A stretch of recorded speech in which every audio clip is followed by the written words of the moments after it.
Oh, it's just the normal. You always carry a backpack around? Of course. Because you're a young Because guy. I'm on my bike. And a lot of young people wear backpacks. On the bicycle, you know. When I was a kid, I mean, you're not a kid anymore, but you used backpacks all through school, didn't you? So when I was a kid, we didn't have those. We carried our books in our hands. That's it. There was no backpack. I believe it. Isn't that weird? That is weird. Super Why did weird. that happen? And why did people stop wearing belts? Stop wearing suspenders. Suspenders are way more comfortable. And they're cool looking. Super comfortable. Yeah, they are. It forced you to have your shirt tucked in. That's- Teaching people manners, you know? Ah, yeah. So how you been? I've been well, Gino, you know? Liking the job? Liking the job. But it's the first couple months is rough. You know, Yeah. it's really rough. Yeah. I don't think I was prepared for how much time it would take. You can never be prepared for something that's so complex. So that was tough. That was tricky. Still kind of there, still sorting it out. You know, definitely made some big mistakes. Okay. What's one of the mistakes you made? I think one of the biggest mistakes I made was my vote on SBPF, sorry. Okay. I think I should have voted the other way. I really felt the other way. When I started out running, for years I'd felt that way. And then I got into the process and I really tried to feel what the other side was saying and, just give them a fair chance. And, I'm young and naive and sometimes your head can Where go. do you think the mistake? How did the mistake manifest itself? In voting for the moratorium of understanding. Were you thinking that you wanted to make everybody happy? Or how No, would you? kind of like this. I picture it differently. That plays a part of it, but really is what happens is you can justify anything depending on which scale you look at the picture. So for me, I'm zoomed out and I'm thinking, well, I'm really against the project because, the problem is that sea level's rising because we have CO2 problems, and there's a lot of other factors that contribute to that. So what we need to do is stop the practices that are contributing to that, not try to mitigate by mining rocks, taking a bunch of fossil fuels, shipping them over here, and then taking sand and shipping them there. That's really the wrong process. And I zoomed in and I looked just at Nantucket and trying to save Sconset. And when you do that, you neglect other aspects of society. So it came down to that. You thought that that's one of the reasons. The petroleum that would be needed to bring those rocks. Yep. But what about the cost of? I mean, I'll be the devil's advocate here. What about the cost of preserving the tax base, not making sure that the road that we don't spend so much money on a new road that we may have to build? I think that is a question, but I think them as a community, they're part of our community. They're part of the fabric of our community. They are part of our community, and there's been a number of other houses that were a part of our community and no longer. Right. A lot of my grandparents' house went in. Yeah. A number of people I know, their houses went in. They moved. Society goes on. It's not. It doesn't break everything. Mm-hmm. Another thing to remember is that the road is going in regardless. Even if we build something, it's not going to happen for another year or two. Everybody knows that.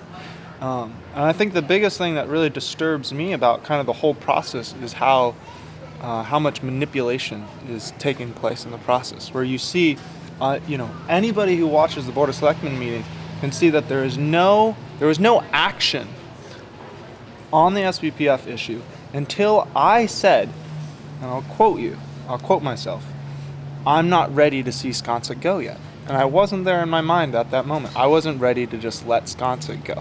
I wanted to see what could be done. And then all of a sudden there was this huge movement from Sconset Beach because they were watching. They're counting the tally of votes that they have on the board. They divide and conquer. They take every selectman up. They talk to them individually. Very calculated. These people are perfect manipulators. Yeah. And not in an evil or wrong way. It's the system. Just the way the system operates. And so part of me, part of why I ran was to not be part of that system. And Here you were, Here I- finding yourself. exactly. But it was something I knew was going to happen. But that's a learning. But it was a learning You experience. learn from it. Yeah.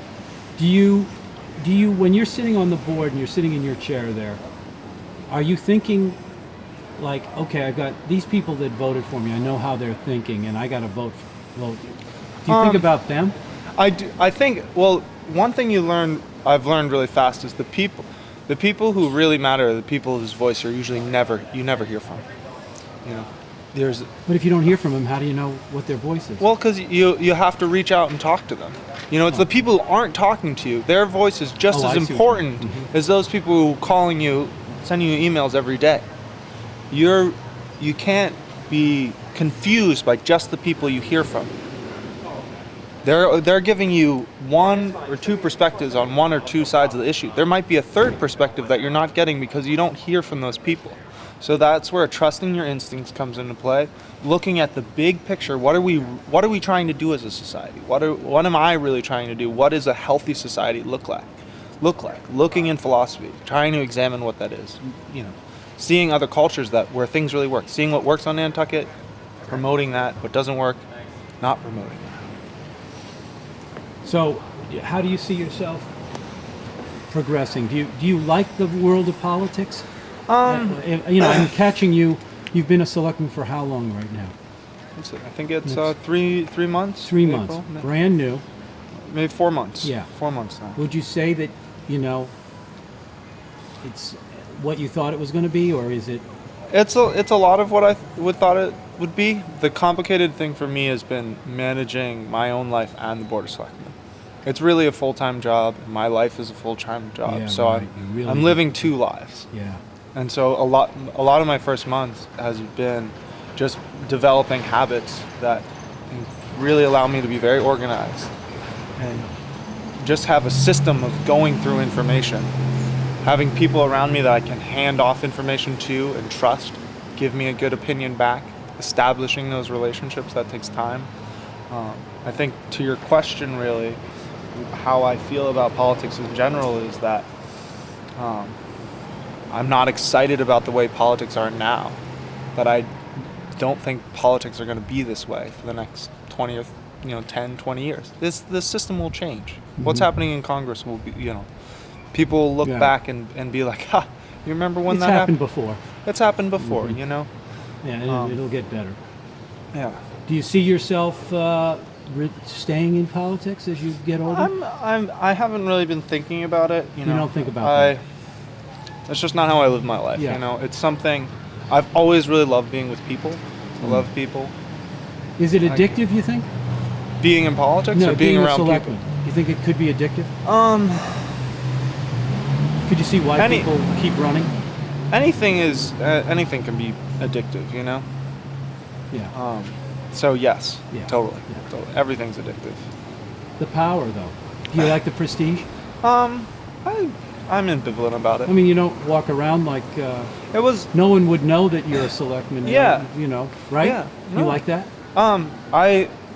One of the things that was important to me, Gina, was I wanted to just be myself because I think that's really I haven't gotten a lot of complaints in my life about who I am.